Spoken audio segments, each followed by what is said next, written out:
As your room's private door sighed shut behind Katarina, sealing in the low amber light and the hush of expensive conversation, the walls were the color of burnished copper. Crystal stemware scattered starbursts over white linen. In the center of it all, Katarina Bennett, 34, silk cream dress catching the chandelier and 1,000 quiet fires. She raised her flute when Heidi cracked a joke about dermatologists and night shifts. Laughter slid around the table, Bjorn tipping back in his chair, Lucas hiding a smile behind his glass, Amara smirking like she just won an argument she hadn't started. The waiter placed down the first plate. A still warm brioche with violet butter, steam curling like breath in winter. 7:12 p.m. An empty trio of chairs gaped at the far end of the table like pulled teeth. "They'll come," Katarina said, too quickly, and flicked a crumb off her napkin. "Mom gets turned around at the I-90 exit." "Texted 'em," Amara murmured, already tapping. "No bubbles yet." Katarina's phone lay face down, an accusation. She'd spent months stitching this night together. Reservations, playlists, dietary notes, the exact placement of a floral arrangement so its height wouldn't block anyone's sightline. The dress had arrived in tissue layers that felt like size. She tried it on and laughed alone in her bedroom at the stranger in the mirror who looked brave. 7:41 p.m. The door opened. Her mother entered first, in a washed-out floral that might have once been pink. Claire came behind, beautiful and bored, a ponytail she hadn't bothered to tame. Freya, 17 and perfect at pretending not to care, followed, crop top and a skirt that glared against the room's elegance. The maitre d' recovered quickly, a diplomatic smile that said he had seen everything and judged nothing. "Traffic," her mother said, as if it were a diagnosis. She kissed the air beside Katarina's cheek and drifted toward the empty chairs. "Hi," she said. It came out steady. She pulled a chair for her niece. Freya dropped into it like the seat owed her money. The rest of the table adjusted, the temperature falling a degree. Heidi leaned forward, the first bridge across the new distance. "Freya, right? Kat says you dance. What kind?" Freya shrugged, her gaze welded to her phone. "All of them."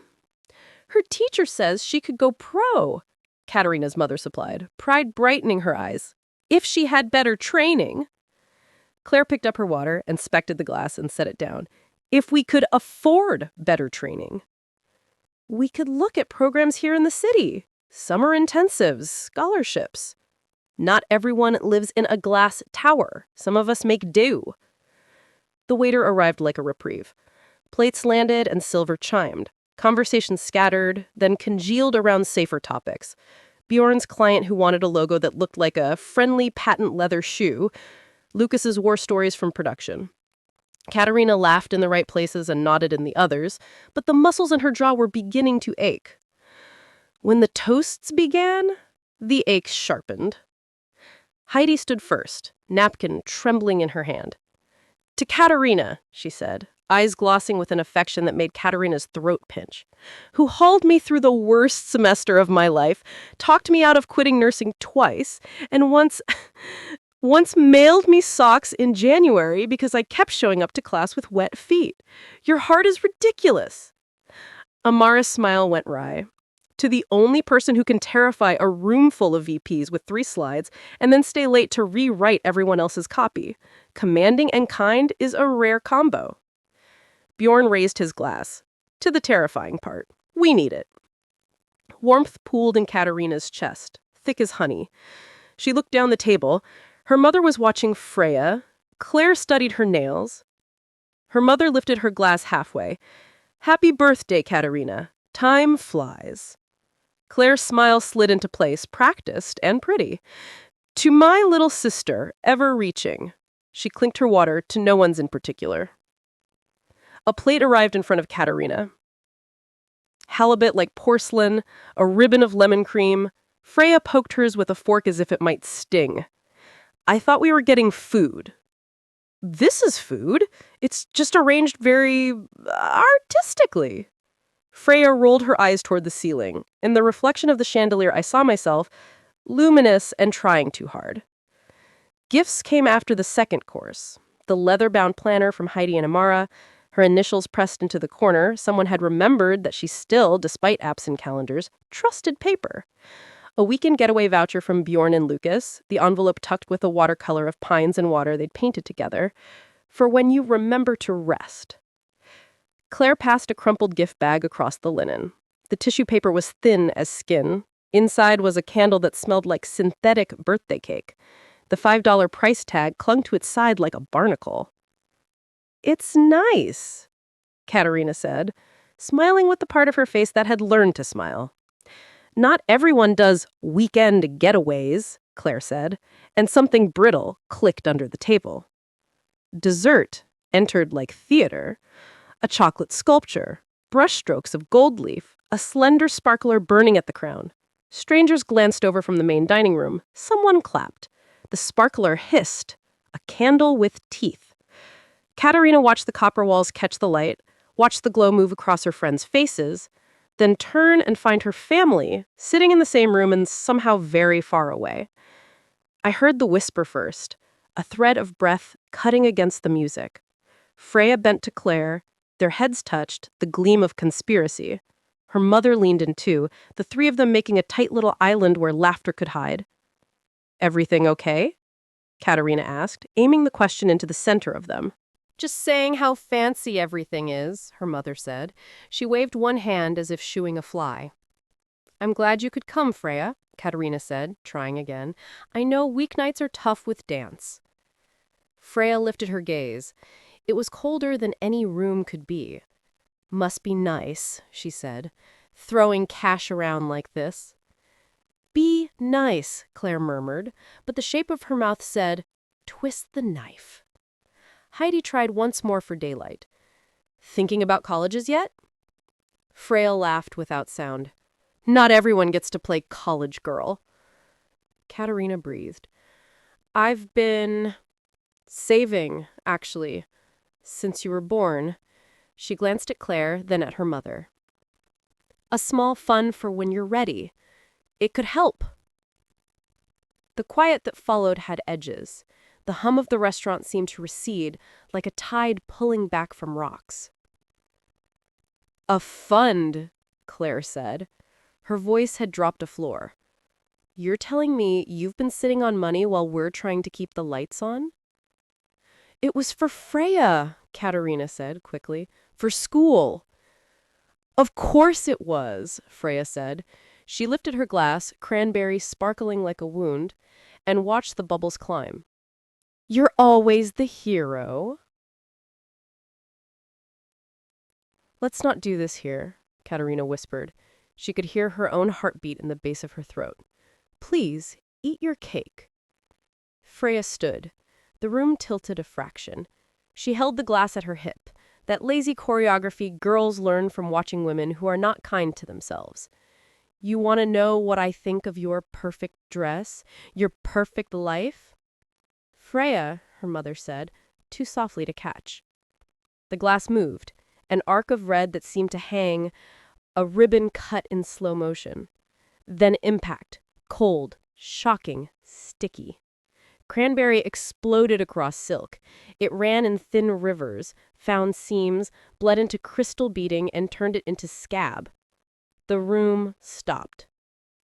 "Now you look as cheap as you really are." Freya's words landed like a slap that didn't end. Somewhere, a spoon chimed off a plate. A waiter froze with a tray hovering an inch from safety. Bjorn pushed his chair back. Katarina lifted a hand. "Don't." Her mother reached for Freya's wrist, a petting motion. "Sweetie, enough!" Claire's purse was already on her shoulder. "We told you this place was too much." They stood, the island of them uprooted, dragging gravity with it. The maitre d's started forward.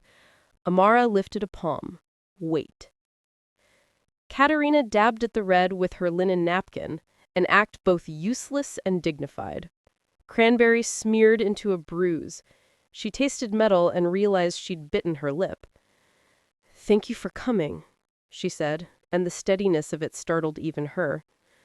Claire didn't look back. Freya did, only long enough to take her phone from the table, thumb a quick motion, and tuck it into her skirt. The door sighed again, a soft punctuation mark.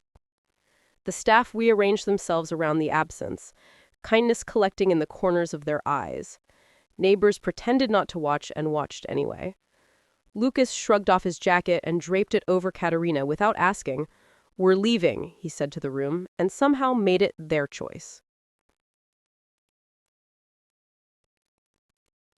Outside, Puget Sound was a black pane of glass.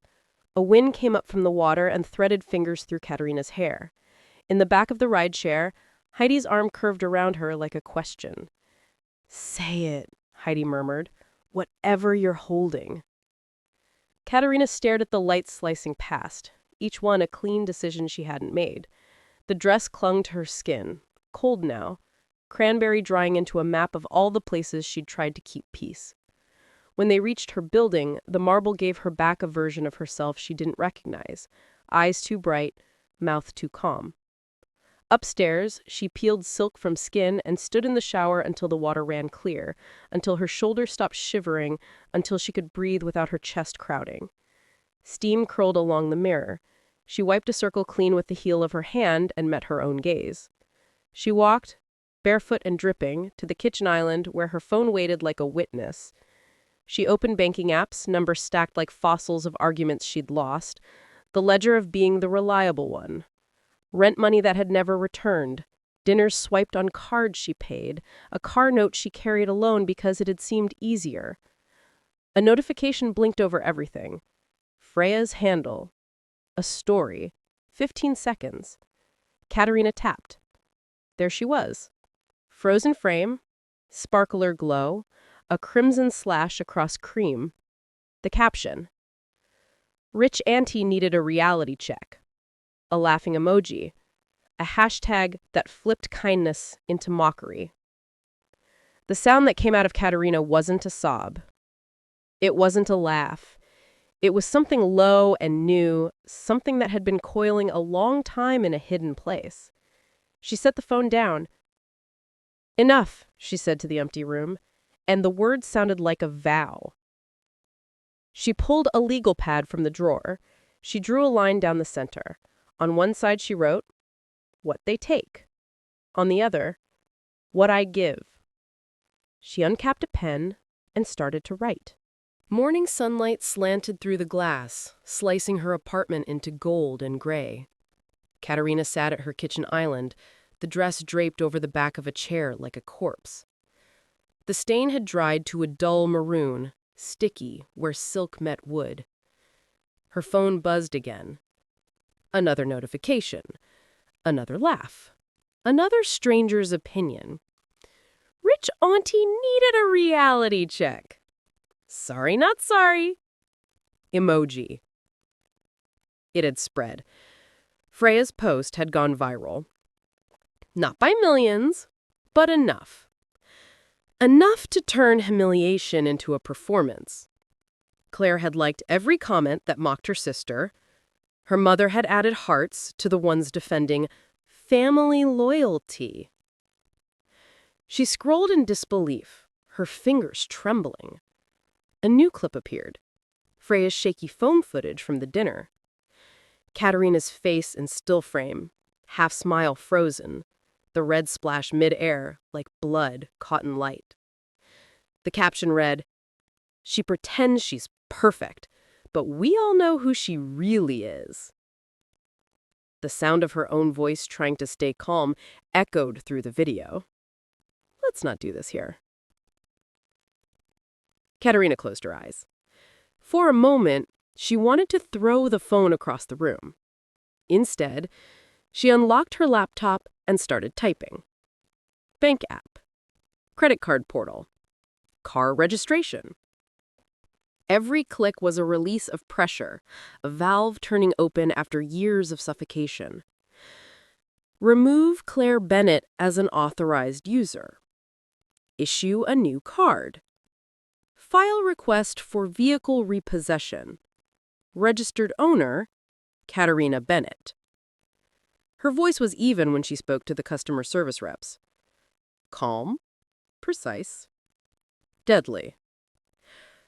Would you like to state a reason for removal? the woman on the phone asked politely. Yes, Katarina said. Fraud of trust.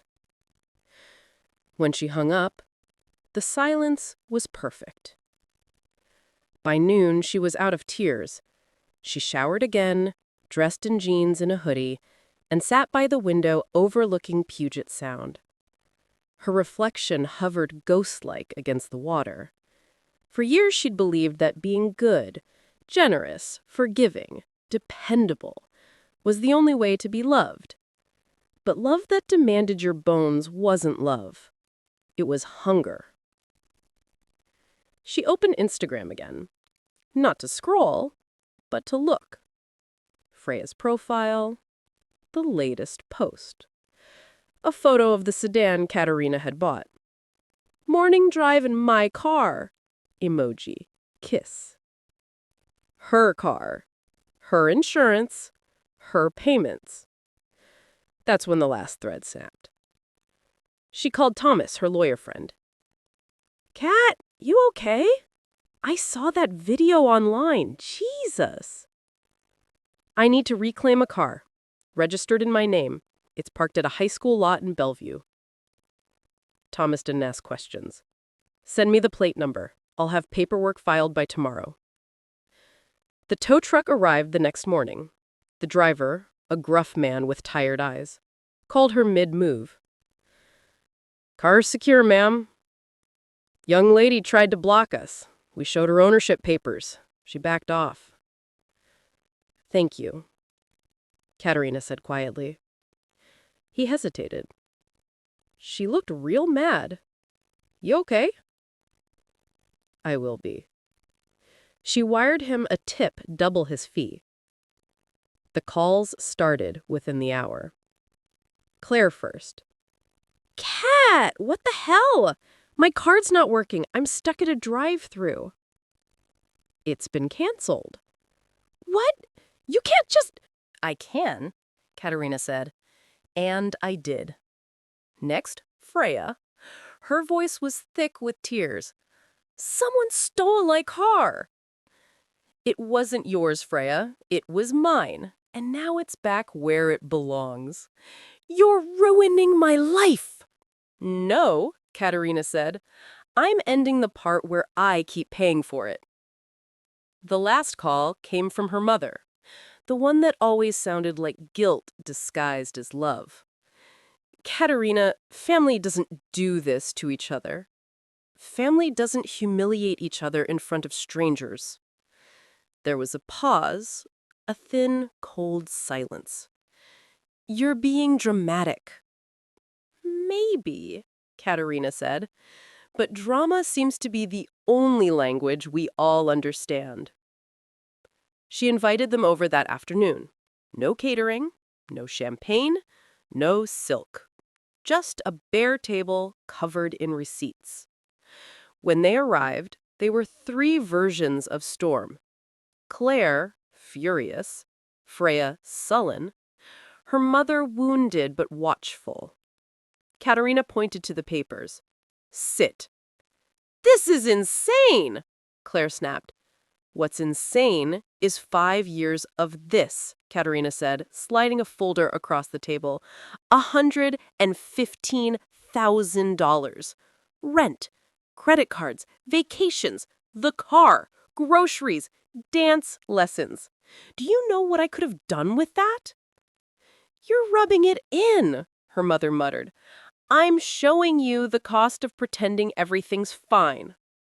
She turned the tablet toward them, Freya's post glowing on the screen. This, she said, her voice steady now, is how you thanked me. Freya's mascara smudged. It was a joke. No, a joke makes people laugh. This made people point. Claire crossed her arms. She's a kid. She's 17, old enough to drive, old enough to know cruelty. Her mother reached for Freya's hand. She didn't mean harm. She did, and so did you. Every time you laughed at my expense, every time you made my success an insult. Claire's lip trembled. You think you're better than us. No, Katarina said softly.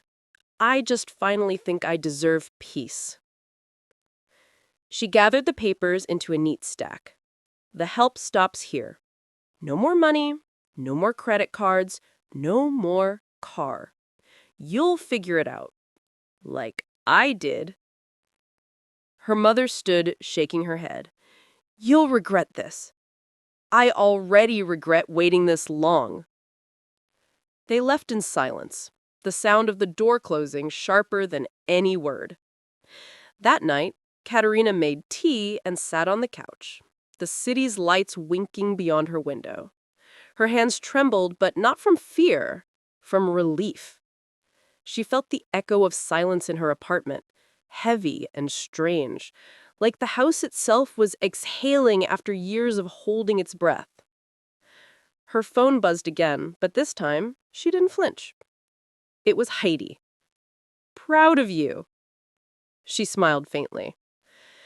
Thanks. It's finally over. Except, it wasn't. It was just beginning. Rain slicked the Seattle streets like oil paint, city lights bending in puddles.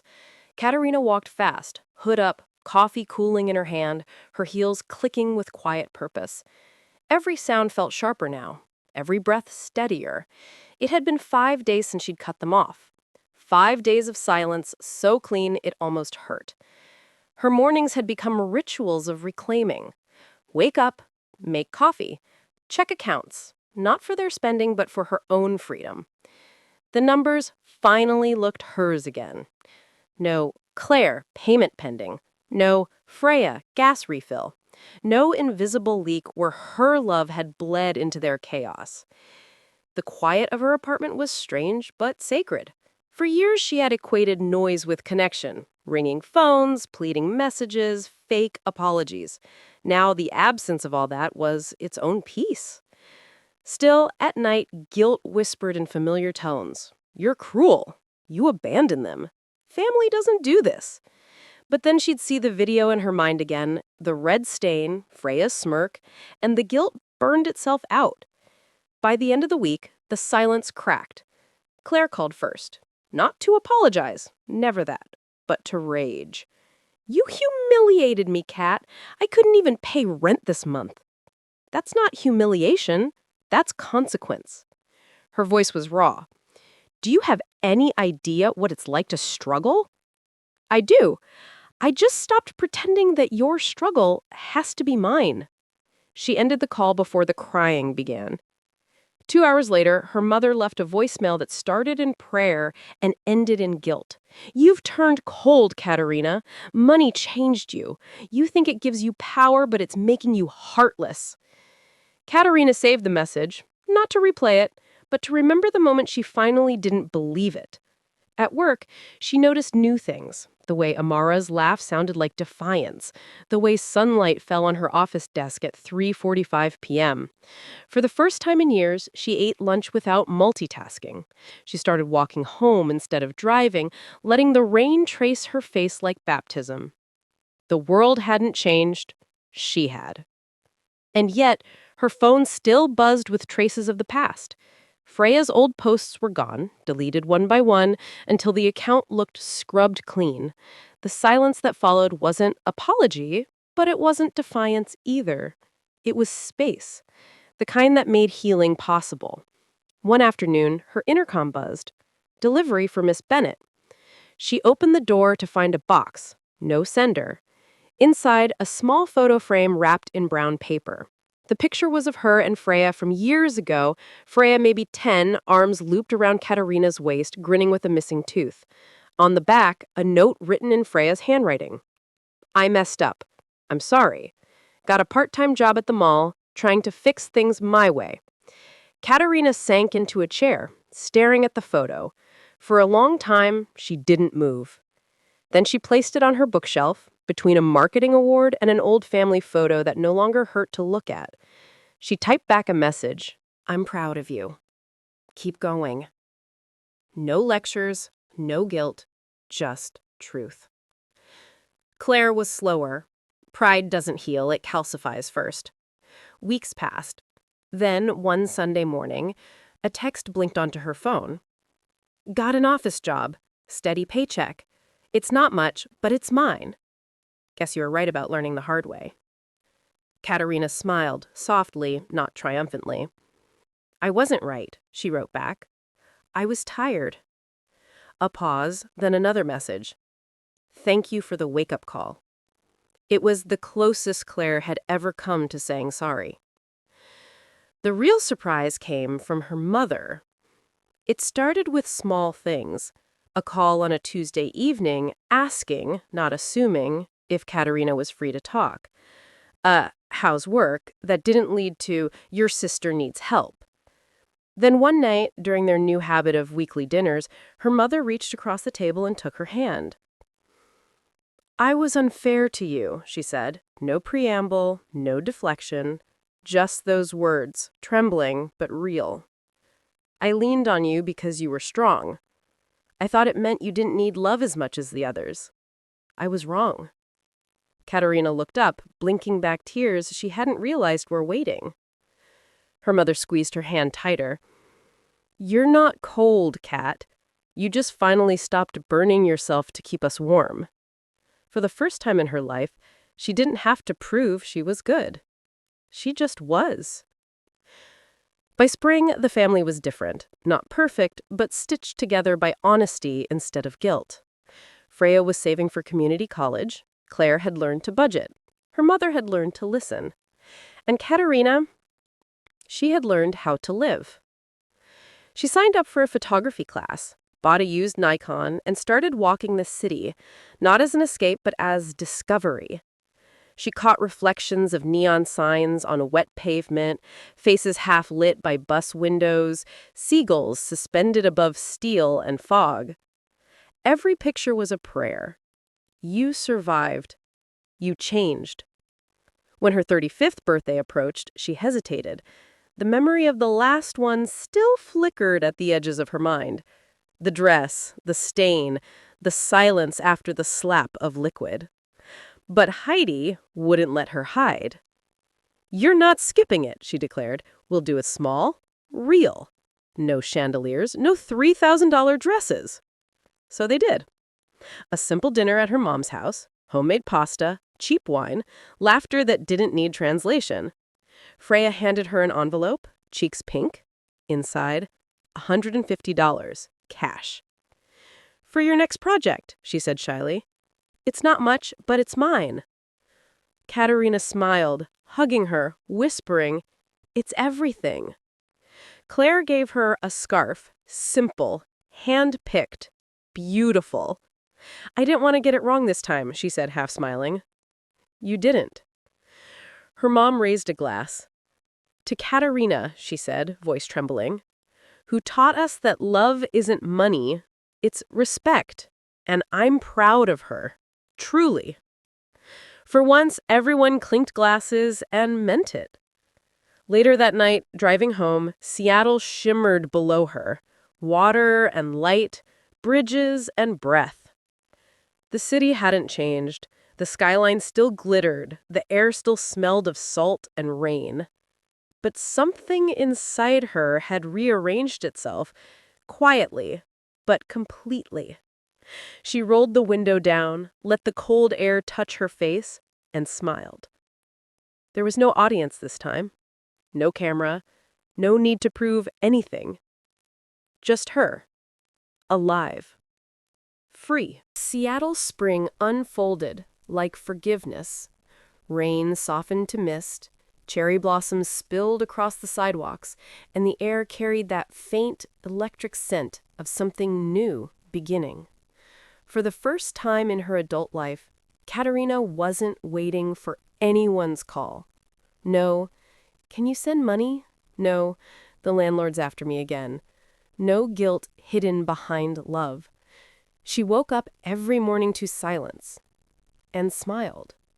The same silence that once terrified her now felt like oxygen. Her apartment, once a battlefield of unpaid invoices and emotional exhaustion, had transformed. The ruined silk dress was gone. replaced by a framed photo she took herself, morning light cutting through clouds over Puget Sound. Her photography class had become her sanctuary. Capture truth, not beauty, her instructor said once. And Katarina had. Her photos were full of truth. A mother braiding her daughter's hair in a cafe window, an old man feeding pigeons on a rainy bench. A woman, alone, smiling at her reflection in a dark store window. When she looked at them later, Katarina saw pieces of herself scattered across each frame. Her friends noticed the difference too. At brunch, Heidi leaned across the table, chin resting on her hand. "You look different," she said. "Not like someone trying to prove a point. Just someone who's okay." "I am," Katarina said. "Finally." Amara grinned. "That's dangerous. Okay women are unstoppable." Bjorn lifted his mimosa. "To peace, then, and to boundaries that bite." They laughed, but the toast stuck with her. Peace. Boundaries. Words that once felt foreign now fit like her own skin. By summer, her photos caught the eye of a small gallery in Fremont. The owner, a quiet man named Daniel, with paint on his hands and a slow smile, reached out after seeing her posts. "These pictures," he'd written, "they're ordinary, and that's what makes them extraordinary. You see people the way most don't." He invited her to submit 5 pieces for an exhibit called City Within. On opening night, she stood among strangers and watched people study her work, lean close, whisper, smile, frown. Her favorite was a photo of a cafe window at dawn. One empty cup, one full, the chair opposite pulled out slightly. She'd titled it, "Waiting for Myself." A woman in a red scarf lingered before it, her eyes soft. "It feels lonely," she said. It was, but not anymore. Daniel overheard and chuckled. Artists always find closure before critics do. She turned, meeting his gaze fully for the first time. His eyes were the color of driftwood, warm, steady. "You sound like you know that from experience," she said. He did. "You're looking at a man who once painted 43 self-portraits just to remember who he was." They shared a laugh that didn't try too hard. He walked her to her car that night, the city humming softly around them. "You know, people don't rebuild overnight. They repaint the same wall until it stops showing the cracks." She glanced up at him. "And what happens then?" "Then," he said, smiling, "you hang your art on it." Weeks passed. They saw each other often. Coffee, gallery openings, long evening walks along the waterfront. It wasn't love at first sight. It was gentler, slower. 2 people carrying bruises that didn't hurt anymore. One night, they sat on a pier as ferries drifted past like ghosts. Daniel asked, "Do you still talk to your family?" "Sometimes," Katarina said. "We're learning. Slowly. They still don't understand everything, but they try." He nodded. "Trying's underrated." "They used to take everything I had," she admitted. "Now they just ask how I'm doing. That's enough." He turned to her. "And you? Do you forgive them?"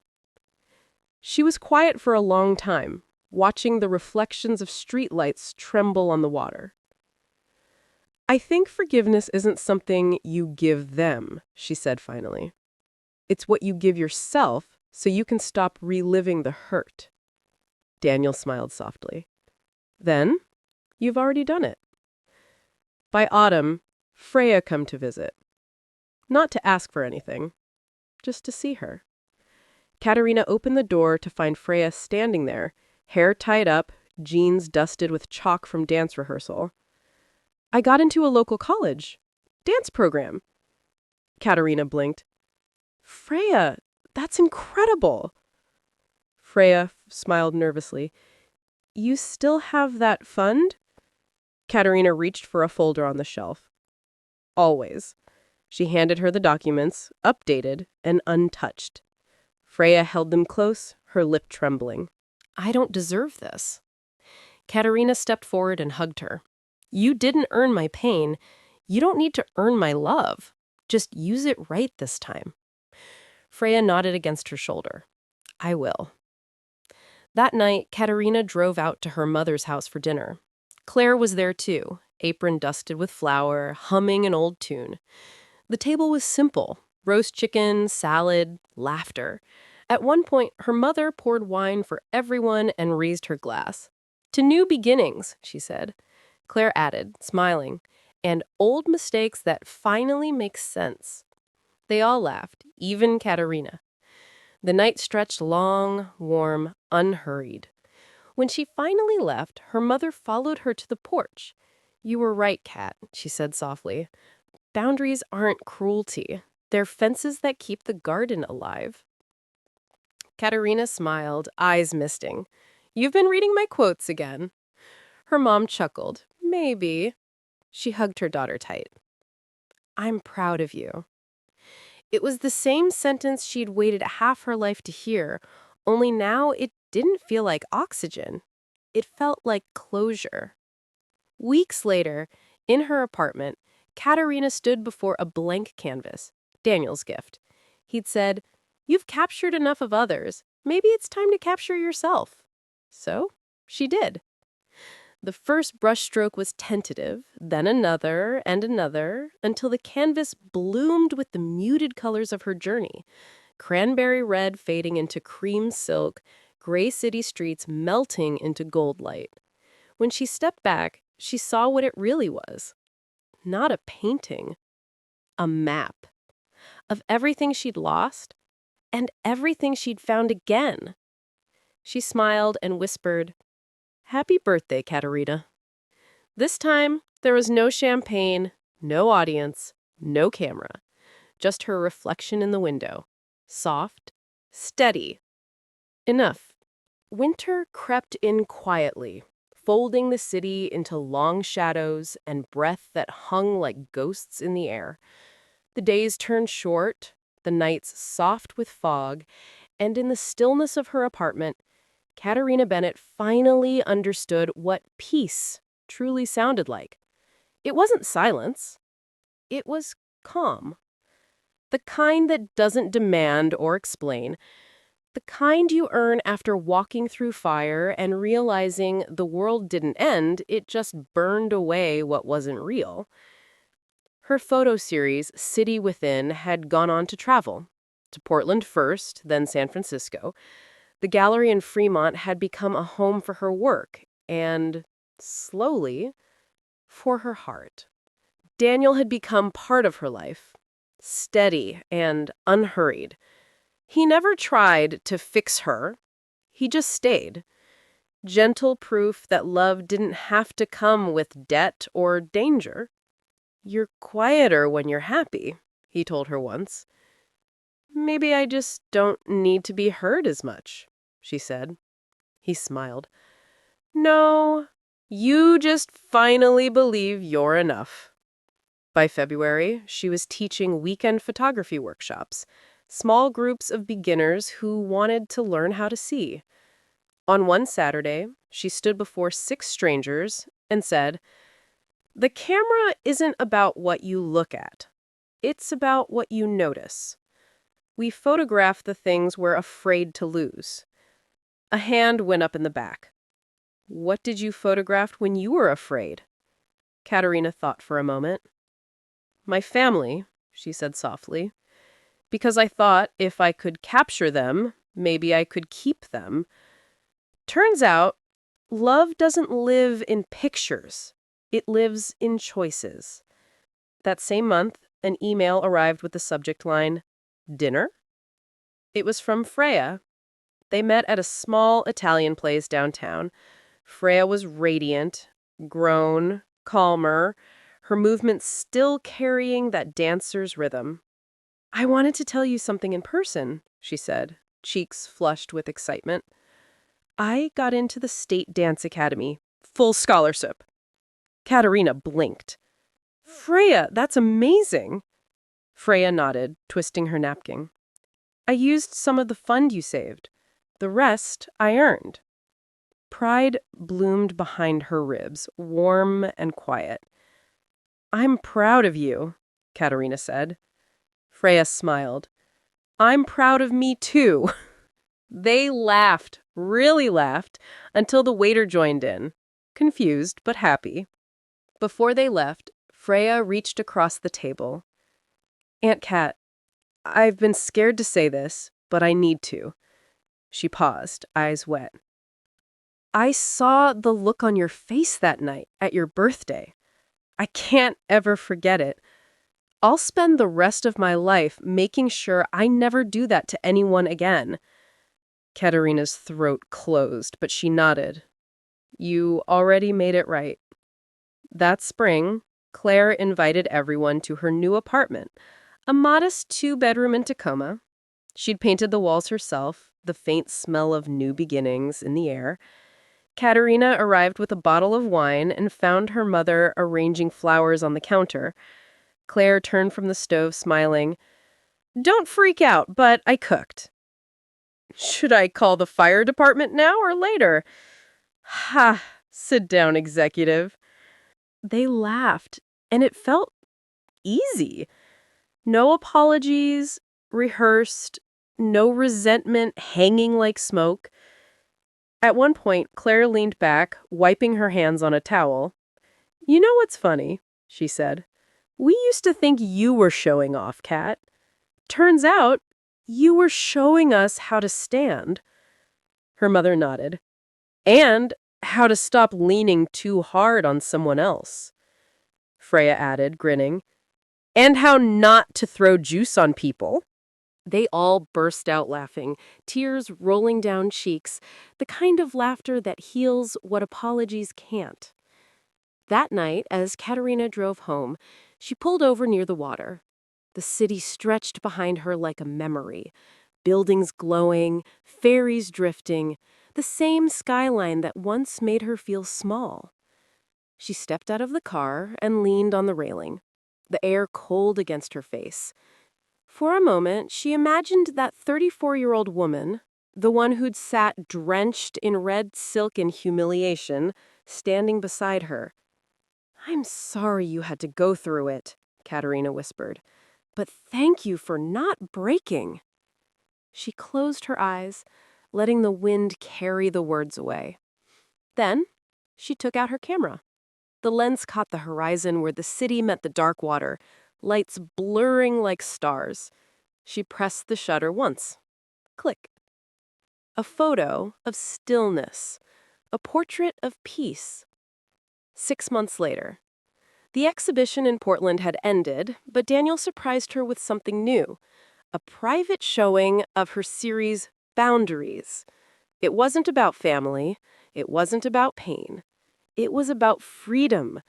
Images of open doors, unmade beds, oceans that didn't end where the eye could see. Guests moved quietly through the gallery. Her mother stood in front of one photograph, a single chair beside an open window, and whispered, "This one feels like you." Katarina smiled. It is. Later, when the gallery emptied and the lights dimmed, Daniel approached with 2 glasses of champagne. To what should we toast? He asked.